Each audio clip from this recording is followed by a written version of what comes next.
I've got to run to keep from hiding. And I'm bound to keep on riding. And I've got one more silver dollar. But I'm not gonna let 'em catch me, no. Not gonna let 'em catch the midnight rider. I don't own the clothes I'm wearing, and the road goes on forever. I've got one more silver dollar, but I'm not gonna let 'em catch me, no. Not gonna let 'em catch the midnight rider. I've gone by the point of caring. Some old bed I'll still be sharing. I've got one more silver dollar, but I'm not gonna let 'em catch me, no. Not gonna let 'em catch the midnight rider. I said I'm not gonna let 'em catch me, no. Not gonna let 'em catch the midnight chaos rider.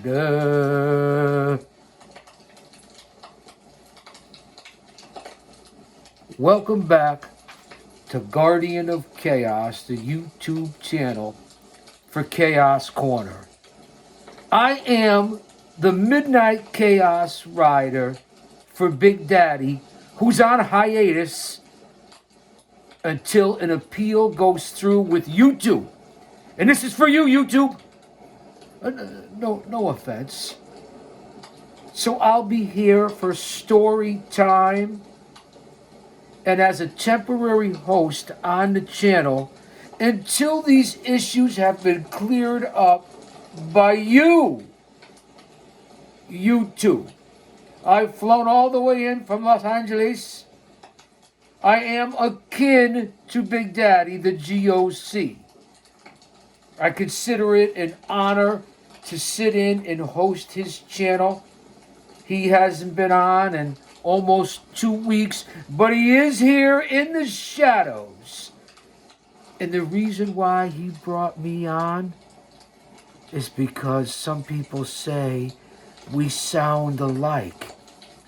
We have similar builds, although I will say I happen to think I'm much larger at 265 pounds. The GOC's only about 230. I'm 6'2". He's barely 6 feet tall. So pick up your chair and smash that thumbs up. Subscribe, leave a comment, get us in the algorithm. Right. We're not making a dime, a nickel off this show. So I appreciate subscribers, those who aren't subscribed. And do you know that it takes 14 cents to make a nickel? I can say it. Put that in your pipe and smoke it. No me jodas, maricón, muévete, culo, pendejo, cabrón, no offense, nada. What I say, man. Me llamo Ramses. Me llamo the King. Me llamo Midnight Rider. Sit back and relax. We're going to be here for a little while. Let me know what you think. I guess you could call me the Doc Severson to Big Daddy's Johnny Carson. Or David Letterman to Larry Melman. I don't know. Shout out to my mods for being here. Always here. I can always count on them. I know they're not my mods, Big D. I know. You guys get that. Austin Nance and the Tribal Queen, the OTS Tribal Queen. And no, we're not losing our marbles. This is emotional investment. This is storyline, storytelling, and story time with the Midnight Chaos Rider. He'll be back. You'll be back, right? I'm not going to be doing this forever, right? He'll be back. Thank you for being here. Thanks for playing along. Do your due diligence, your research. Research is your friend. Check out the story and the history of Dusty Rhodes, the Midnight Rider, Magnum TA, and then you'll understand what the fuck we're talking about. Oh, the cussing is for you? I thought you said you didn't want to cuss on some of your previous shows. Pardon the cussing. Nostalgia just ain't what it used to be.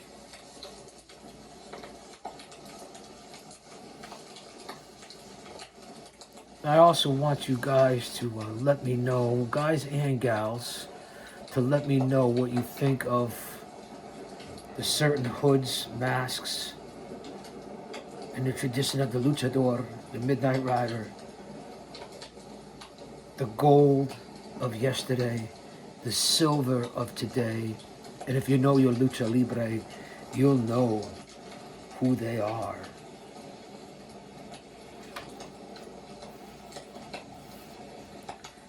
Navigate the playlist, over 5,000 videos, everything you can think of.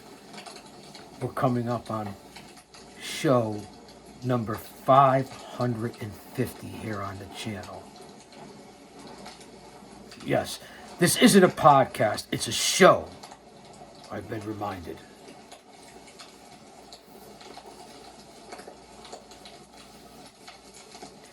Professional wrestling's territorial system was in shambles by 1988, and the industry was being redefined by free-willing capitalism. Jim Crockett and Vince McMahon were second and third generation promoters, respectfully, and they knew the hardships of wrestling. They had seen their fathers struggle with the complexities of running a territory, but their problems in 1988 were on a much grander scale. Now, it was all about television distribution, advertising, and pay-per-view. While Big Jim Crockett Sr. managed his mid-Atlantic empire with impressive skill, we have to add there. His son was trying to gain footing all over the North American continent. As those two powerhouses fought for placement in the national picture, the rest of the pro wrestling world dealt with the fallout of wrestling's swift evolution. Bob Geigel, Don Owen, and Vern Gagne, three venerable promoters, were barely hanging on. Though Gagne had made headway a few years earlier, the AWA of 1988 was close to bankruptcy. Geigel and Owen were hanging tight, but were in different league from JCP and the WWF, let's not forget. In fact, there was no organization in the United States even a close third. And the distance between McMahon and Crockett was substantial as well. The pecking order in pro wrestling had been established, and everyone was chasing the World Wrestling Federation. The territorial system was a casualty of the wrestling boom. Initially created after World War II, synced up with the explosive growth of TV. The territories were embraced by fans wherever the sport was presented. At its height, wrestling had self-governed offices in 30 individual cities in the contiguous United States, with at least 5 others in Canada, 1 in Hawaii, Pehaoi, Melihini, Kane, Pupule, Wiki Wiki, Aloha, and Mahalo to Big Daddy's brothers over on the Pac Rim, and another in Mexico. For more than 3 decades, the system thrived and enthusiasts enjoyed regionalized wrestling organized by a local promoter with original TV content taped in the same geographic area.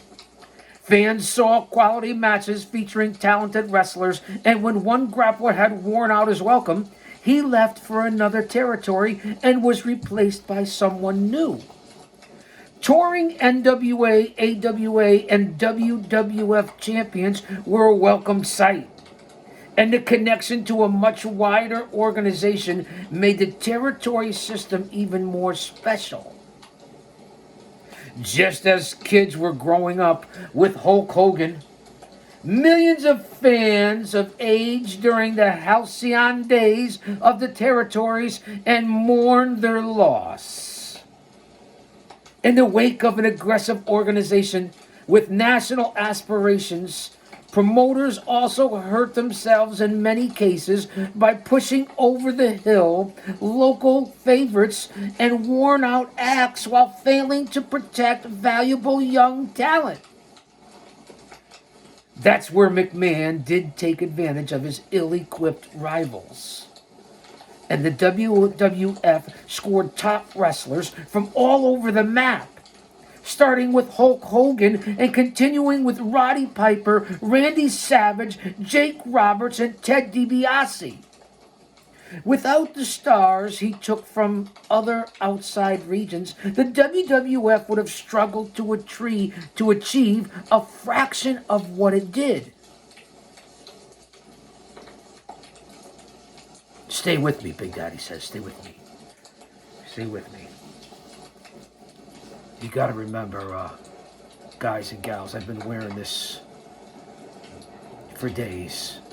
I don't want my identity revealed pending the outcome of the appeal. This is what I do. This is the story that we're telling on this channel. Very creative, turning into a different direction. This is what Big Daddy, the GOC, was stating to me in the meeting beforehand, not only from yesterday's show. He wants you to go back and check out. I want you to go back and check it out. So before anyone starts saying, he's nuts, they're nuts, what is this? This is storytelling 101. This is emotional investment. And this is for you, YouTube. All that hard work that you put in, 4 years, over 5,000 videos, over 2,600 subscribers, well over 1 million total views, unbelievable amount of playlists, and you weren't making a nickel, which costs 14 cents, as we discussed. Stepping on the little guy. No better than anyone else. You're pretty nimble. Nimble like a minx. But you were making nothing. Not to mention, this channel, as you have aptly said, is no better than anyone else. It's unique. It's a performance. It's a stress reliever. It's a distraction, and I thank you for that.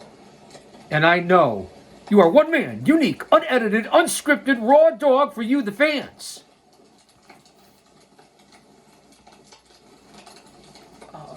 I'll focus. The campfire's going. Well, not the campfire. The wood burning. All right. I'll focus. I was told to focus. Bear with me, fans. We're going to be here for a little while. We're only 15 minutes in. We're going at least 45 minutes. This is the content he wants me to put out.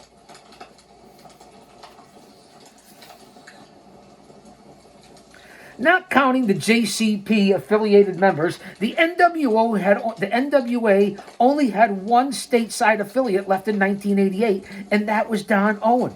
There were other territories and promotions still in existence with direct lineage to the old territories, including Ron Fuller in Birmingham, Bob Geigel in Kansas City, Jerry Jarrett in Memphis, and Ken Mantell and the Von Erichs in Dallas. I'm not as well read as the GOC.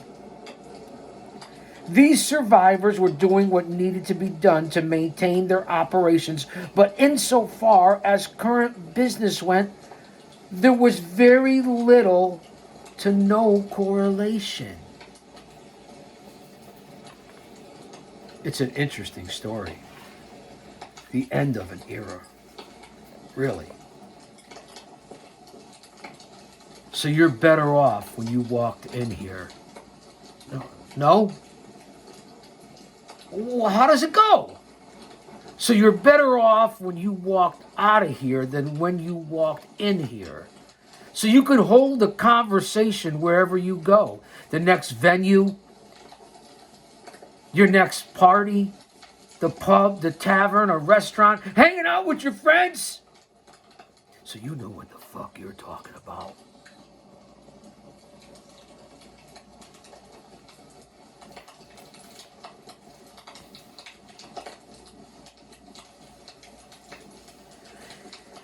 Between their promotions in 1988 and those of their organization during the heyday of the territorial system, in Alabama, Ron Fuller was actually looking for a way out and ended up selling the Continental Championship Wrestling promotion to TV magnate David Woods in late 1987, in a deal that took effect in February of '88.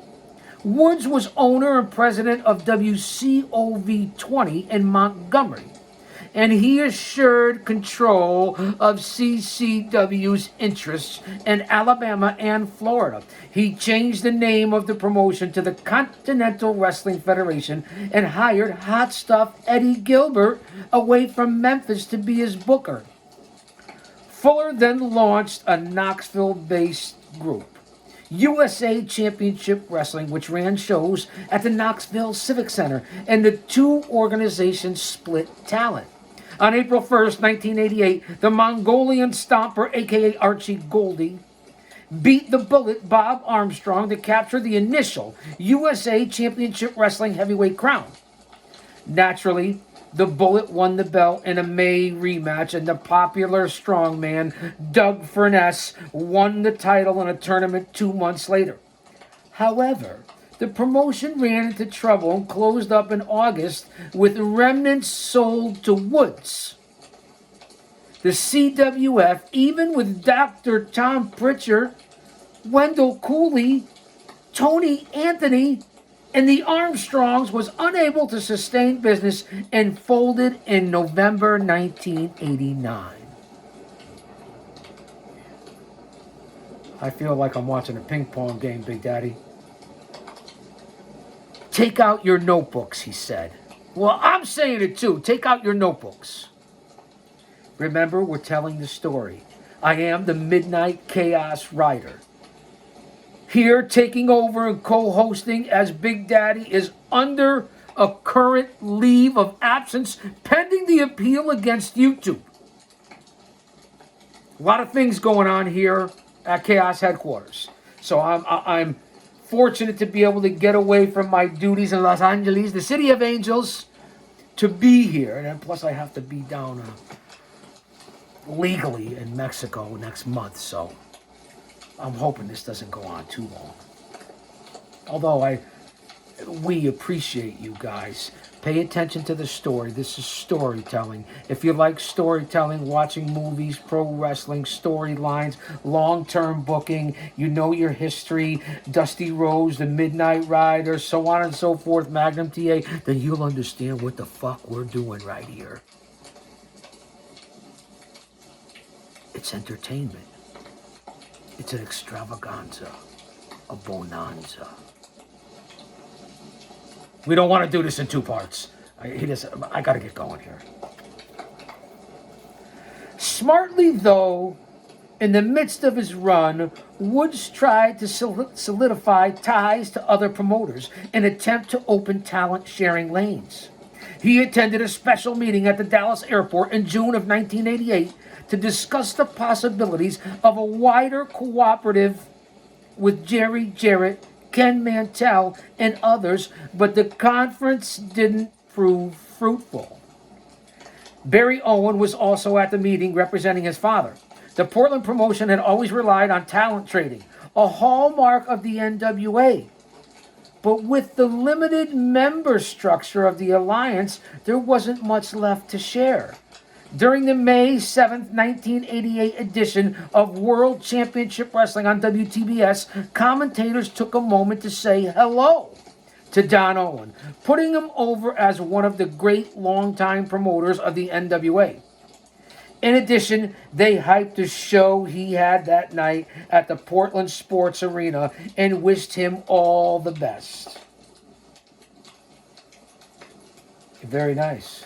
The shout-out was timed to help Owen in his regional conflict with wrestler-turned-promoter Billy Jack Haynes, who was now operating in the vicinity under Oregon Wrestling Federation banner. In further aid, Crockett agreed to stage a joint program with Owen in Seattle on August 3rd, 1988. And his top stars appeared in 7 of the bouts on the card. Facts right here. That's why you're here. Facts. History. A rare combination effort by 2 active NWA members. On September 20th, Ric Flair returned to Portland by himself to face off with local grappler Top Gun David Canal. On Owen's Night of Champions, Flair was defeated by disqualification but retained his NWA belt in front of just more than 1,000 fans. Owen also faced consistent problems with the Oregon Boxing and Wrestling Commission. Since its founding in 1987, the commission had imposed strict drug, health, and code enforcement for pro wrestling in the state and was paying close attention to ensure the new regulations were being followed. In November 1988, Don Owen was indefinitely suspended by the commission for 2 infractions. It sounds like what Big Daddy, the GOC, is going through right now. Not on suspension. Let's get that correct. By his own volition. By his own volition right now. Just remember that. That's why he called me.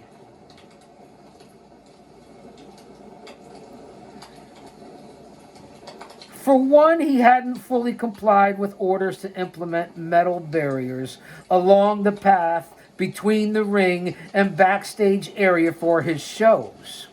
The other pertained to blood and the act of blading. The commission banned any such activity, and after a grappler juiced during the November 12th program, Owen was suspended. He was reinstated the next week, but the scrutiny on his promotion was intensified.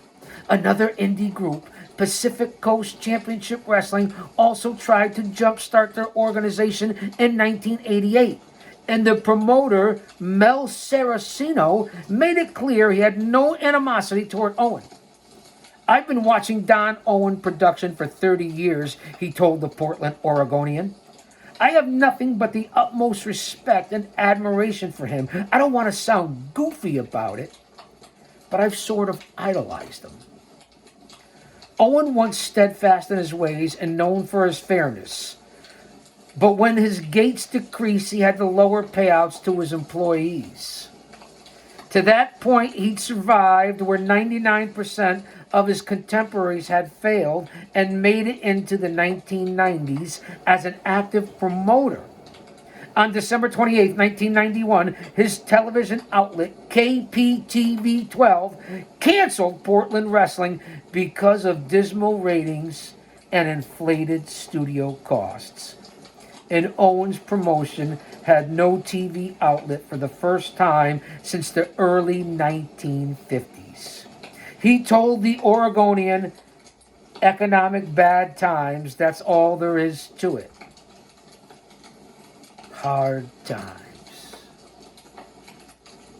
Dusty Rhodes, the Midnight Rider, Big Daddy, Ramses, or today you can call me King. What? If you know, you know. Do your due diligence and you'll understand what the fuck I'm talking about.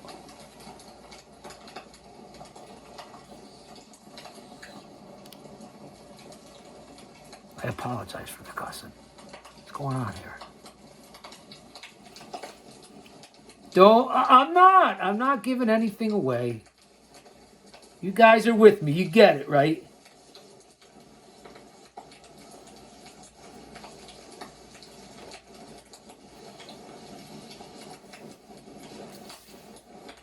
Economic hard times. It's just that simple. Between 1988 and 91, Owen put his Pacific Northwest heavyweight title belt around the waist of Tatsumi Fujinami. Scotty the Body, a.k.a. Scott Levy. Brian Adams, Steve Dow, The Grappler, Carl Stiles, and Rip Oliver, among others. Even Billy Jack Haynes returned to the PNW for a final reign as title holder in 1991. On May 30th, 1992, Owen announced his retirement, closing out his 60-plus years involvement in wrestling at age 80. To tell you the truth, when I got up to tell the people that after 68 years, I wouldn't be doing this anymore, my eyes filled up with tears. He admitted, but there comes a time when you've got to pack your grip and quit. Comes a time for all of us. Owens' promotion had lasted 5 months without TV and could have continued to struggle along. But he ended his career with dignity and accomplished one thing he always wanted. When I quit, he had told a reporter in 1988, I want to quit on my own. And he did.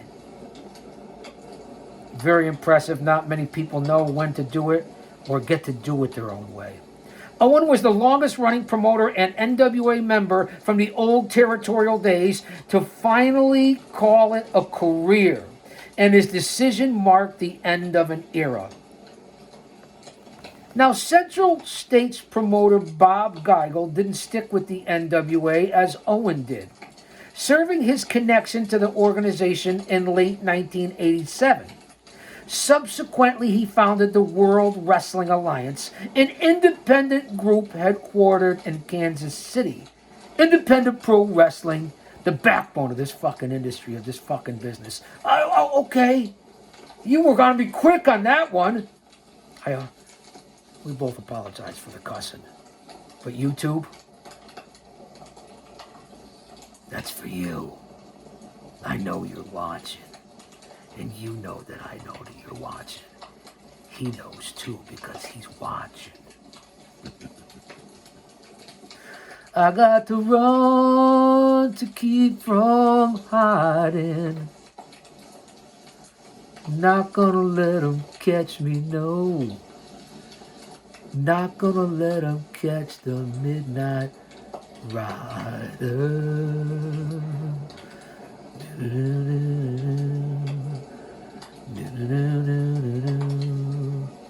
Storytelling 101, because this is a show.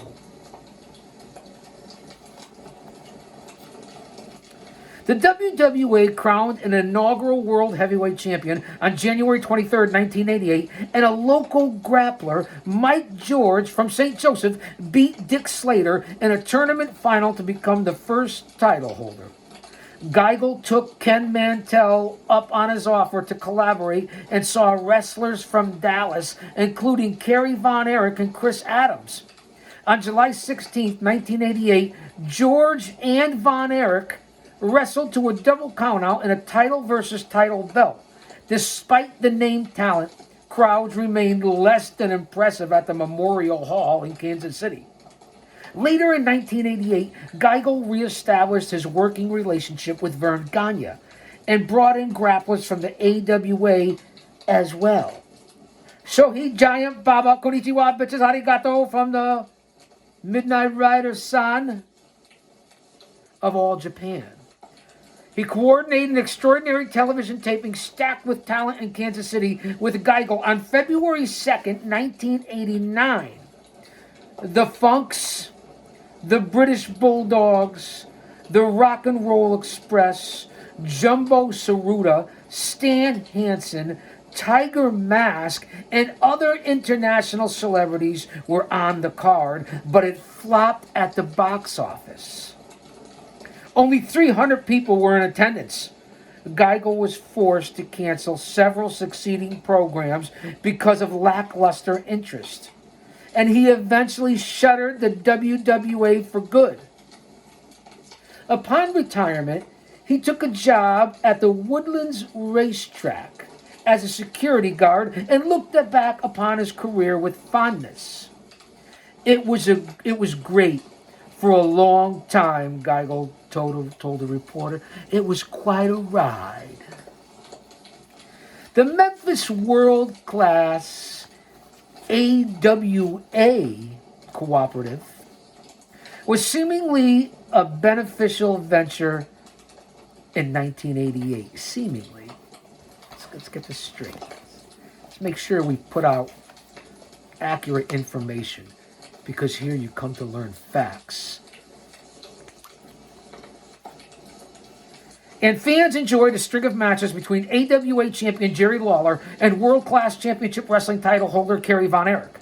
The feud was essentially viewing in Memphis and Dallas, and patrons at the Mid-South Coliseum witnessed a classic 60-minute Broadway on July 25th and saw Lawler win the World Class Championship on October 23rd. Kerry then regained that strap on November 4th in Dallas. During this heightened partnership, Jerry Jarrett's Memphis promotion was in a commanding position based on its strength. In fact, World Class was in much worse financial condition than anyone realized, and the company needed well over $100K to square its debt. The rent at the Sportatorium hadn't been paid in months, and Ken Mantell abruptly quit near the end of July, leaving World Class without an experienced leader.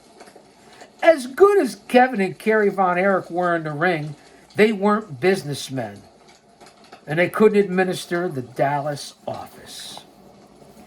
Needing immediate help, the Von Erichs contacted Jarrett, and the Memphis promoter traveled to Dallas in an advisory capacity, and he examined the company's books and devised a plan to save World Class by offering to invest his own capital and taking over the day-to-day control of the business. Now, you guys remember this, I hope. If not, do your due diligence. It's all out there. He'd become the majority shareholder with 60% interest, and Kerry and Kevin would split the remaining stock. With Jarrett in charge and crucial help from Eric Embry and Frank Dusek in the World Class office, the Dallas promotion was completely revamped. The old school Texas wrestling methodology was now being interwoven with Memphis philosophies. Put that in your pipe and smoke it. Representatives from the CWA, the AWA, and World Class met at the Hermitage Hotel in Nashville a few weeks before Jarrett's deal went through to announce a massive joint promotion. Super Class 3, that's right, scheduled for December 13th in Chicago.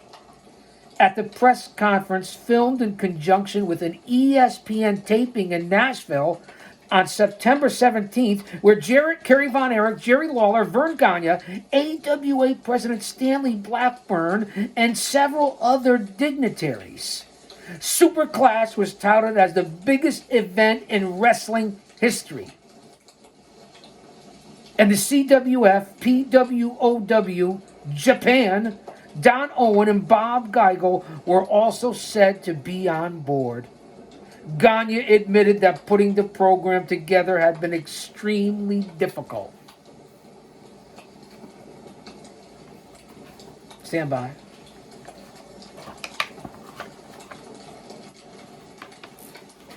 And Gagne was no doubt, if you know him, being not only cantankerous, but candid as well. Not only were the specifics of lining up the venue, obtaining a cable systems for pay-per-view availability, and arranging talent a challenge, but he had to reach a compromise with promoters over match finishes, particularly the main event between Lawler and Kerry. It was obvious their feud was already overcooked, but it was believed to be the most marketable bout they had to offer. The fact that it was a title unification match made the contest even more significant. Stand by.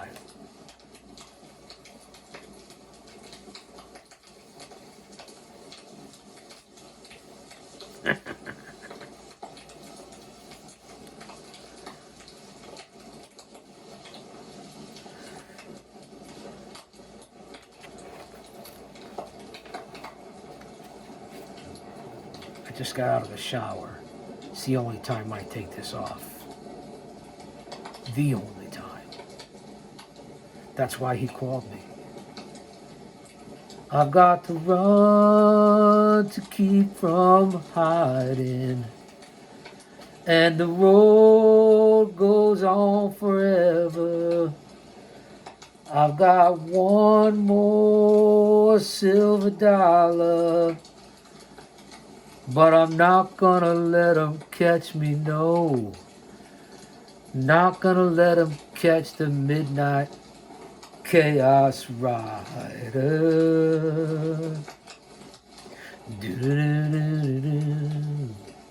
If you don't like it, you could change the fucking channel. Well, no offense, man, what'd I say? I could say it like that. See, that's why people say we sound alike. There is somebody over there. I'm not nuts. May not be who you think it is.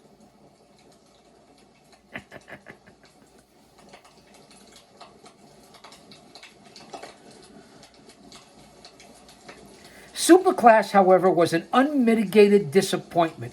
Fewer than 1,700 fans turned out to see the spectacular at the UIC Pavilion, and the pay-per-view buy rate was 0.5. The Lawler-Von Erich affair was memorable, but the finish was marred as referee Marty Miller halted the action because Kerry had suffered a cut near his eye and there was too much blood.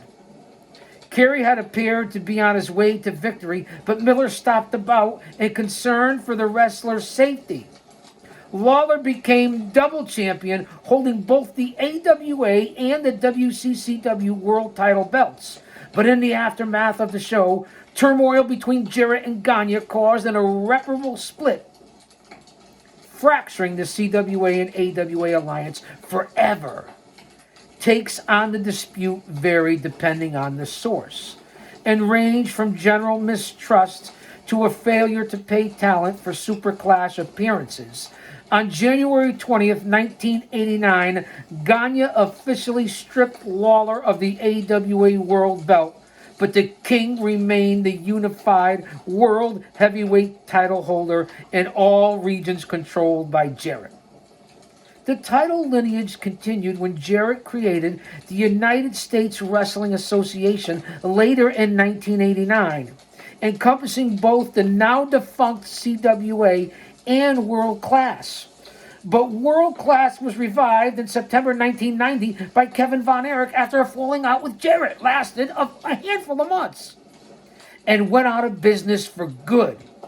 Jarrett was more resilient, and despite losing Lawler to the WWF in late 1992, he survived as an independent promoter until 1997. Verne Gagne was not so fortunate. He crowned Larry Zbyszko, his son-in-law, AWA champion on February 7th, 1989, and strived to rebuild with the likes of Scott Norton, Colonel De Beers, Ken Patera, the Destruction Crew, and JCP cast-off Nikita Koloff. A team challenge series was fostered to stir interest, but was unpopular and worked against Gagne more than it helped him. Live shows were becoming less and less frequent, down to once or twice a month, and finally ceased in August of 1990. Gagne filed for bankruptcy the following year. Everyone knew that professional wrestling had turned into two-promotion race. And Vince McMahon wanted to put more distance between himself and Jim Crockett. McMahon was playing a ruthless game of hardball and dug into his rival whenever the opportunity arose. Prior to big Jim Crockett shows in New York and Chicago, McMahon ran programs in the same cities with his top stars in an effort to draw attention. Just before Super Clash in Chicago, his company informed the Illinois State Athletic Commission about Kerry Von Erich's prosthetic in the hopes the latter would be blocked from performing. And in a nod to Dusty Rhodes, he named Ted DiBiase's manservant Virgil, which was Dusty's actual first name. That's why you're here, to learn about this history from this channel, no matter who the host is. Despite this huge advantage in the wrestling war, McMahon refused to let up on his foes, and Crockett Promotions had to fight for every gain. Crockett planned for his first shot at a national pay-per-view audience on January 24th, 1988, with the Bunkhouse Stampede final from the Nassau Coliseum in Uniondale, New York. McMahon reacted by scheduling a Royal Rumble the same night, presented live on the USA Network. While he might not have been able to deter JCP loyalists from ordering the pay-per-view, McMahon might have convinced some middle-of-the-road fans to watch a free program on cable instead of coughing up money for one. Crockett still garnered a 3.5 buy rate in roughly 200,000 homes, giving him a nice victory. And Dusty Rhodes won the Bunkhouse Stampede to boot, literally. At Cops Coliseum in Hamilton, Ontario, Hacksaw Jim Duggan eliminated one-man gang to win the Rumble. The show attracted an 8.2 rating and a 12 share, making it the highest rated program in USA Network history. On February 5th, 1988, the WWF took another gigantic step by putting on pro wrestling's first live primetime special in more than 3 decades on NBC. Presented from Indianapolis, the main event featured a long-awaited rematch between Hulk Hogan and Andre Giant and drew an astonishing 15.1 rating and a 25 share. How about that? Yes, I know, that's dead balls on when I do that. I sound just like you. The Midnight Rider. Some valuable information in between our chicanery. This is a story. Let's see how it plays out here on Chaos Corner.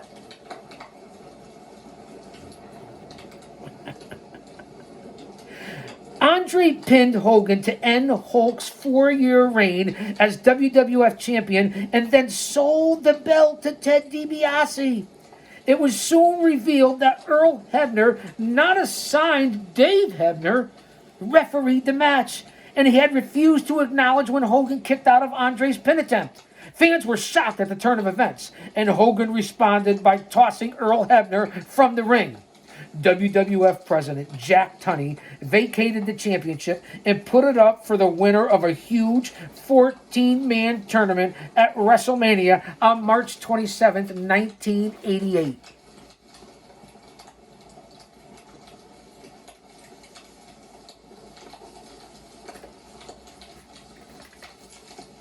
Let me just check out what's going on here. Okay. We're 45 minutes in. We're definitely going an hour. Stay here for the whole show.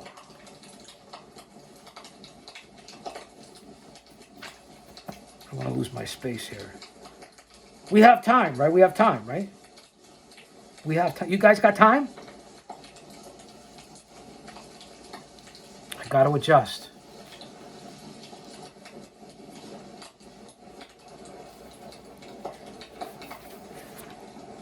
Entertainment personified.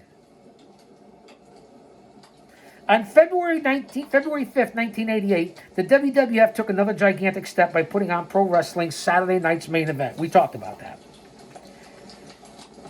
A huge 14-man tournament after Andre pinned Hogan. I'm just revisiting. Stand by.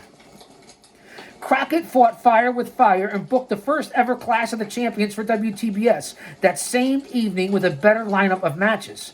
Crowd favorite Sting wrestled NWA champion Ric Flair to an impressive draw in the main event. And Lex Luger teamed with Barry Windham to capture the World Tag Belts from Arn Anderson and Tully Blanchard. The program achieved a 5.8 rating and a 12.6 share. Overall, there was no stopping WrestleMania from financial success. But JCP's wrestlers at the Clash outperformed their WWF counterparts, and scrutinizing viewers condemned many aspects of McMahon's card. The tournament itself was lacking, especially considering that a blurb in the WWF magazine had referred to Randy Savage as the heavyweight champion, which kind of spoiled the action. Savage did end up the title holder, going over Ted DiBiase with a big assist from Hulk Hogan. WrestleMania had 585,000 pay-per-view buys. The Hogan-Andre rivalry extended into the summer and was the highlight attraction at WrestleFest on July 31st, 1988 in Milwaukee, drawing more than 25,000 spectators. Hogan took a victory in a cage. A week later, the WWF offered its first program in Greensboro, in the heart of Crockett country. And Hogan beat Andre by disqualification before 3,600 people. On August 29th, Hogan and Savage partnered up to beat Andre and DiBiase in the main event of SummerSlam, the promotion's second pay-per-view of 1988. Also, the Ultimate Warrior, fast becoming one of the top baby faces in the company, pinned the Honky Tonk Man in 27 seconds to capture the International Championship. Again, the WWF had a financial windfall thanks to pay-per-view sales over 900,000 buys, but the show was panned by critics. In terms of talent, McMahon signed Big Bubba Rogers, Ray Traylor, renamed the Big Boss Man, Bad News Alan Brown, Kurt Hennig, Mr. Perfect, and Jerry Taylor, the Red Rooster. The loss of Rogers and the Rock and Roll Express and Michael Hayes didn't exactly help Jim Crockett and Dusty Rhodes in early 1988. But their focus was on restructuring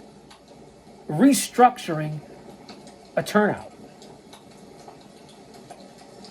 Resurrecting. TV format, style, and production issues were addressed, and Jim Ross joined the WTBS commentary team. Ole Anderson made a surprise return to aid Lex Luger against the Horsemen, and Luger's regular partner, Barry Windham, turned on him to join the exclusive heel group in April. Windham went on to win the United States title in the May tournament in Houston, giving the Horsemen a lock on the NWA world title. Flair, world champion, obviously we know at that time. Arn and Tully were the World Tag Team Champions. And the U.S. title, as just noted, was with Barry Windham. Talk about holding all the gold.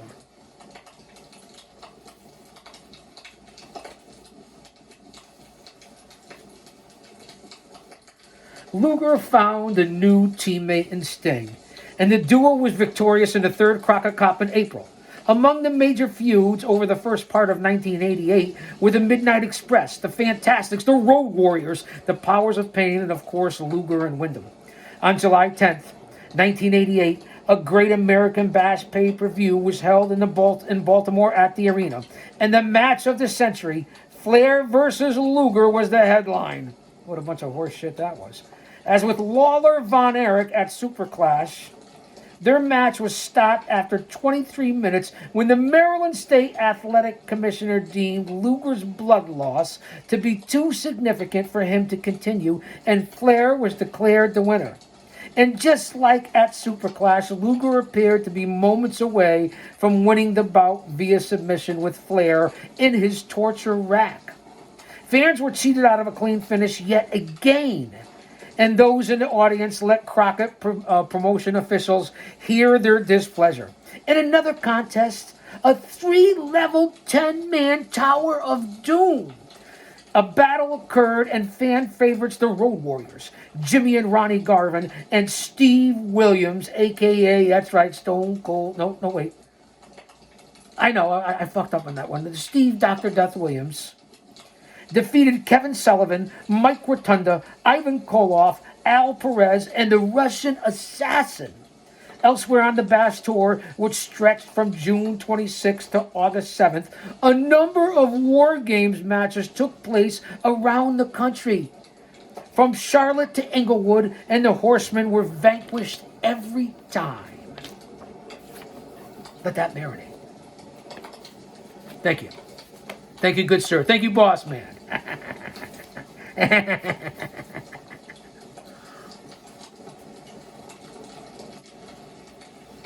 The mask yesterday was a little tighter, a little better, a little more form-fitting, although the quality on this is unbelievable. Now remember, I have well over 100 of these.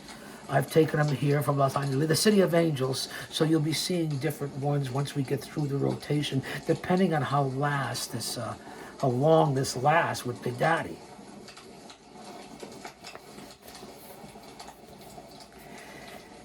In recent years, the relationship between Jim Crockett Promotions and Turner Broadcasting System, owned by Atlanta's media mogul Ted Turner, had improved immeasurably. Turner Home Entertainment, a subsidiary of TBS, assumed marketing and distribution for JCP Wrestling video cassettes. And in February 1988, it was announced that the company was joining forces with Crockett in the pay-per-view field as well. The Great American Bash was their first joint effort, and Crockett extended his WTBS contract through 1994. During the spring of '88, however, rumors about Turner purchasing Jim Crockett were revealed, and the Charlotte Observer mentioned the sale price could be in excess of $10 million. This wasn't the first time Turner had expressed interest in JCP. In '85, he was said to have been involved in some capacity with Crockett and was perhaps looking at ownership or partnership agreement, but the situation apparently never worked out. But with Crockett in financial jeopardy in 1988, Turner entering a picture was a very real possibility. Insiders shrugged off questions about negotiations. But serious talks went on for months as attorneys wrangled over the details. The fact was JCP was being consumed by debt, and Crockett was desperately trying to stave off bankruptcy. His obligations to Bill Watts had only been partially paid, and he had taken out personal loans to meet payroll and other expenses. Blame for the condition of the company in spite of good revenue, TV ratings, and a lineup of talented grapplers was leveled in all directions, but mostly landed on the two men at the top of the pyramid, Jim Crockett and Dusty Rhodes. Company finances had been mismanaged, and the escalating crisis was largely ignored until there was no turning back. Crockett had to sell. He just had to sell. It's just that simple. On Wednesday, November 2nd, 1988, the sale was announced, and Turner took over that same day. Jack Petrick of TBS was installed as the president of the newly fashioned Universal Wrestling Corporation, the subsidiary of Turner's company that would handle all things pro wrestling. Crockett was kept on as vice president, and Rhodes retained his booker position at least for the time being. The UWC attained all current contracts, including those of the wrestlers, TV syndication, and arenas, and had acquired the physical assets of JCP. NWA programming has been a highly successful part of the Superstation schedule for many years, Turner told the Atlanta Journal-Constitution.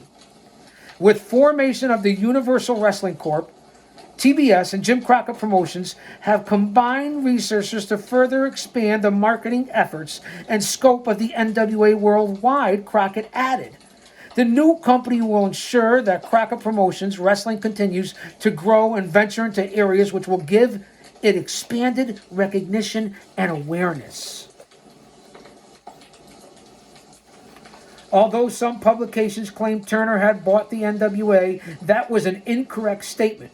Turner only bought Crockett, and the National Wrestling Alliance maintained its independence as a non-profit Iowa corporation. The leaders of the UWC realized its conundrum in marketing the NWA as an exclusive brand and changed the name to World Championship Wrestling, WCW. The end of Jim Crockett Promotions was a remarkable moment in wrestling history. While JCP hadn't technically been a territory since it began to expand nationally, it was the most successful of the old groups outside of the WWF.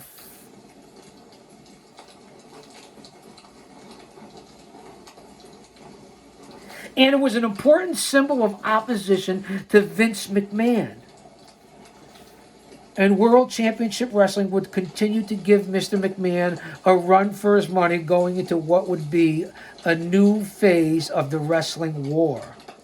Back in 1985, Red Bastien, in noting the rise of Vince McMahon, had stated that there was still room for the other guys. That was a nice thought, but really there wasn't much room at all among the heavyweights of the business. It was a two-horse race, and whatever room was left for the other guys was limited by the lack of star-caliber talent. But with the disintegration of the territorial system, room opened up for the independent promotions and promoters.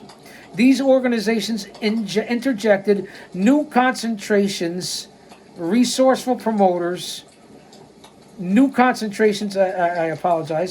of creativity into their programs to earn the loyalty of local audiences. They had to generate their own stars, find their own television deals, and attempt to maintain a small geographic area in the competition with the WWF and the WCW and their far superior product, obviously. Hello, McFly, is anybody home? The Indies had heart, though.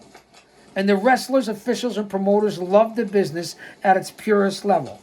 And we say this all the time, whether it's the GOC Big Daddy or it's the Midnight Chaos Rider. Independents are the backbone of this fucking business in this industry. In every state, city, town, country, across this great country, Mexico, Japan, so on and so forth, Europe. It is like the territorial system. It says it right here. This is why you come here to learn. We're coming up on an hour. Don't go anywhere. I don't think anybody sees me. Don't worry about it. You get it, right? Thanks for being here. I do sound a lot like them. I have to agree. Can I do the pose? Yeah, not bad. Okay, where were we? The Independents. The Independents were a place for young grapplers to hone their craft before getting their shot in the Big Two. Much as they'd done in years past when an up-and-comer would perform in regional outfits before getting his shot in New York or St. Louis. The number of regional independents grew exponentially in the mid to late 80s, and many named performers ended up on the indie circuit looking for jobs. International Championship Wrestling, Deep South Championship Wrestling, Global Championship, Florida Championship Wrestling, World Organization Wrestling, and Windy City Wrestling were just a handful of groups to garner attention in various parts of the country.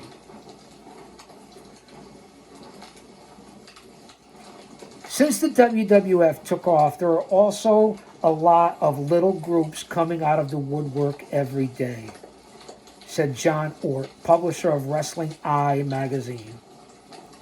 You don't have to like the WWF, but they've done a lot for themselves. And the rest of the business, indirectly, whether they wanted to or not, McMahon is a genius in his own time. You've got to give the devil his due. That's definitely the truth. I want you to ponder that. That's why I'm taking this slower here. We're almost ready to wrap it up. I don't want you to go anywhere. Talking about independent pro wrestling. Vince McMahon, without a doubt, meant different things to different people and to his enemies. He was everything that was wrong with modern-day pro wrestling. But to the people who appreciated his hard work and accomplishments, there was no shortage of praise. I feel that Vince McMahon is the best thing to happen to our business, explained former IC champion Arriba Tito Santana.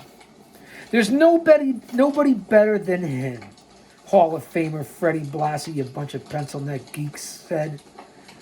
No one had the foresight this man had. He is the greatest promoter ever. He showed me there's nothing but money out there. He took wrestling out of the 50s and 60s and brought it into the 80s, said Jesse the Body Ventura in 1985. Richard Glover, a senior vice president of Titan Sports, told the reporter in early '89 that McMahon was the first of the TV generation to move into a position of leadership in the business. He saw that TV could lead wrestling out of being regional business and into a national business. TV could serve as a support for the live events, but it could and of in itself open up new opportunities. Vern Gagne had a front row seat for all of McMahon's maneuvering, and in 1988 was blunt in his opinion, to say the very least. McMahon disrupted the whole industry and put some of the promoters out of the business. It hasn't been good for the industry. It's been good for him, but nobody else. If McMahon hadn't done it, Crockett would have, to quote Vern Gagne. McMahon's ascension caused a lot of resentment. Vince Sr. was a gentleman, said an anonymous promoter in 1985. I didn't like everything he did, but I could live with it. But that Junior is different. He's dangerous. He goes around telling everybody what a marketing genius he is, and believe me, it's not marketing, it's money. His method is just to buy everyone else out. That same year, the legendary Dick the Bruiser, not to be confused with AEW's Dick the Boozer, was asked about McMahon and the wrestling war. He answered simply, it's business. It's just a business.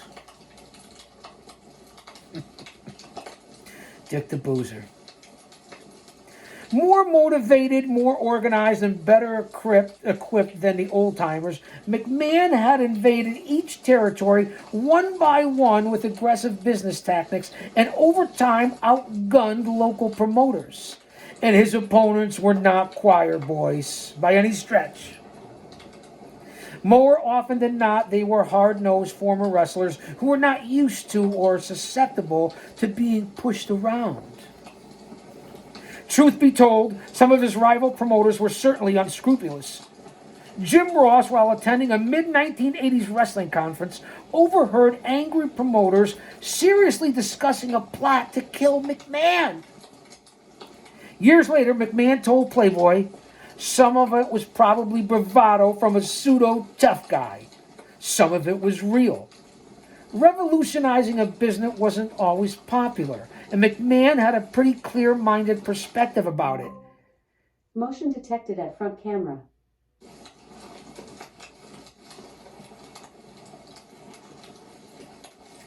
In 1991 interview in Sports Illustrated, He said, had my father known what I was going to do, he never would have sold his stock to me.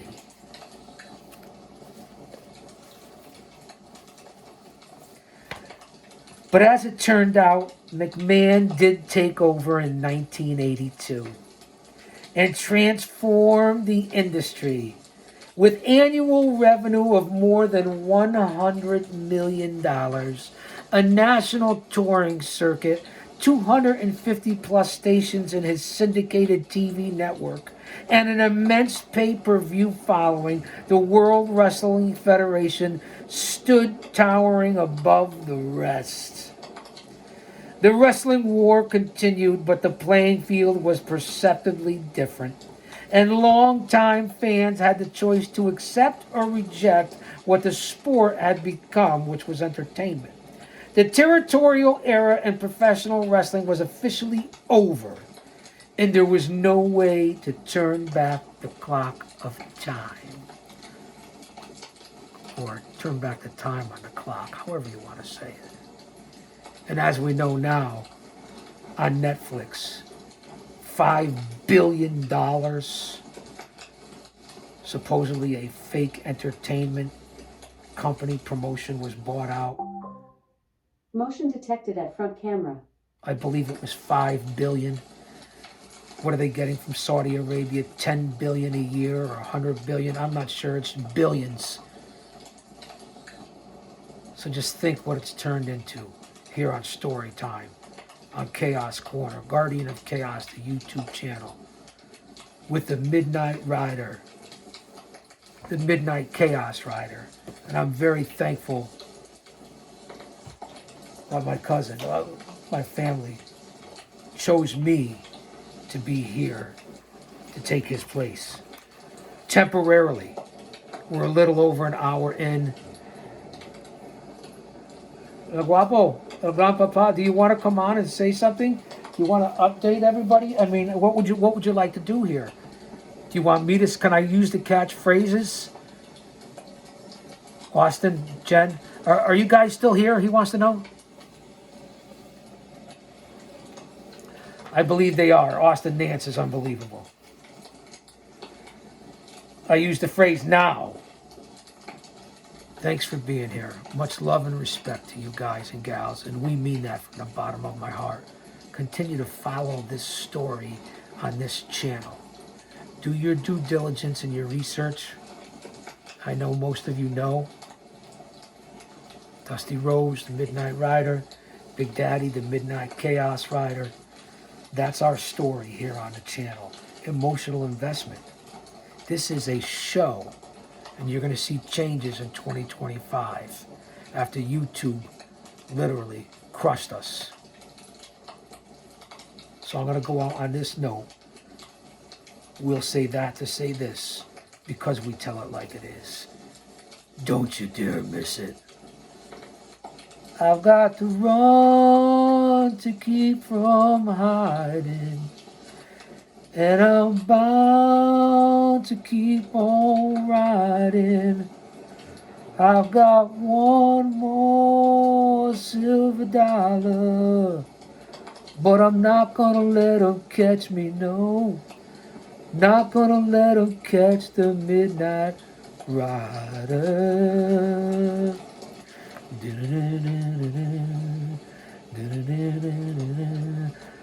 I don't own the clothes I'm wearing, and the road goes on forever. I've got one more silver dollar, but I'm not gonna let 'em catch me, no. Not gonna let 'em catch the Midnight Rider.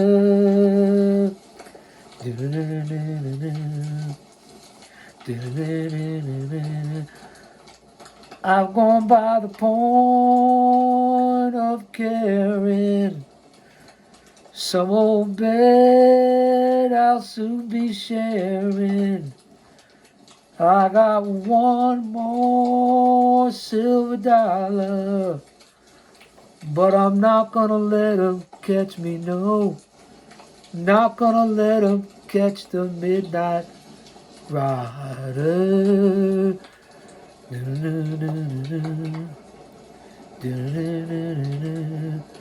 I'm not gonna let 'em catch me, no.